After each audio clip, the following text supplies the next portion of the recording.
Earlier today, the United Nations Security Council voted for a fourth time since the start of the war between Israel and Hamas on a resolution calling for a ceasefire. This newest resolution was brought forth by the U.S. and was a major departure from American policy on Israel during the ongoing war. But the resolution failed in the 15-member Security Council, with Russia, China, and Algeria voting against the resolution and one abstention from Guyana.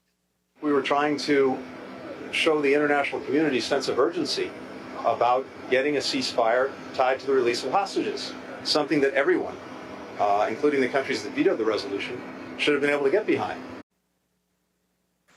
That was U.S. Secretary of State Antony Blinken speaking with reporters today as he was departing Israel. Now, what can we make of this news? Here to delve into it with us is Lela Gilbert, Senior Fellow for International Religious Freedom at Family Research Council. Lela, thanks for joining me. Thank you. Now, first, if you could just tell us a bit more about the resolution itself and what it would have done or would not have done. Well, the resolution was essentially a ceasefire resolution, which was kind of predictable. I think it was less expected coming from the U.S., but it's politically understandable. And I think that what we're looking at is a war during an election year and how our American policy may shift about a little more than usual in trying to satisfy everybody with our decisions. And so, there was a ceasefire, but there was also, there were other issues involved. And I think it's just really going to be really hard to follow what our American president and his administration does during this war and how they're going to try to get it over with as quickly as possible as we get closer to the election. And Lela, you mentioned that the U.S.'s introduction of this ceasefire resolution at the UN Security Council was unusual.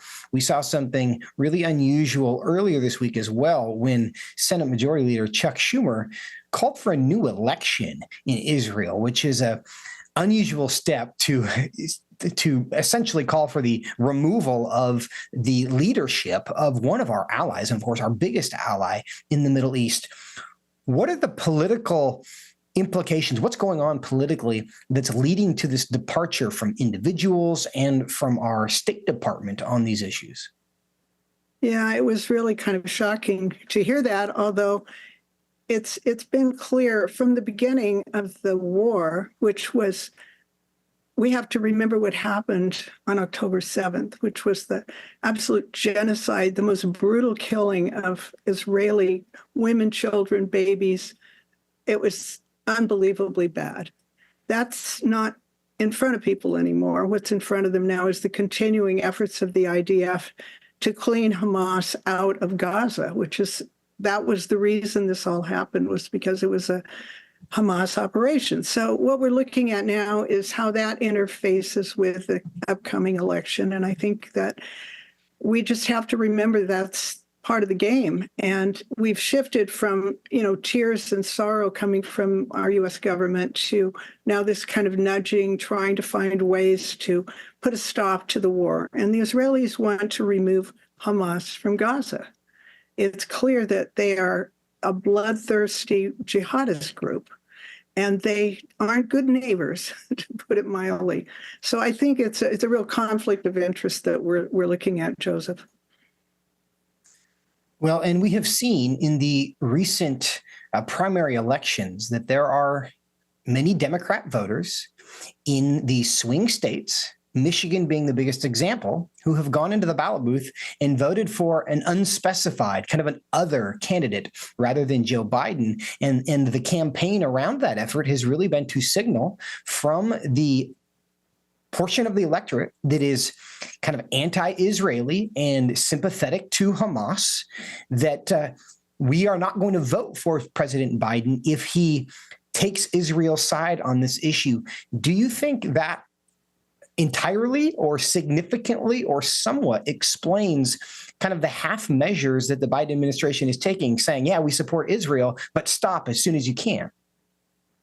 I think it's 100% influencing the way things are going the closer we get to election time. And Yes, it was in Michigan. I think the biggest direction was towards some protesters in Michigan that were essentially drawing the line you mentioned. And so there's been an effort to kind of swing back and forth.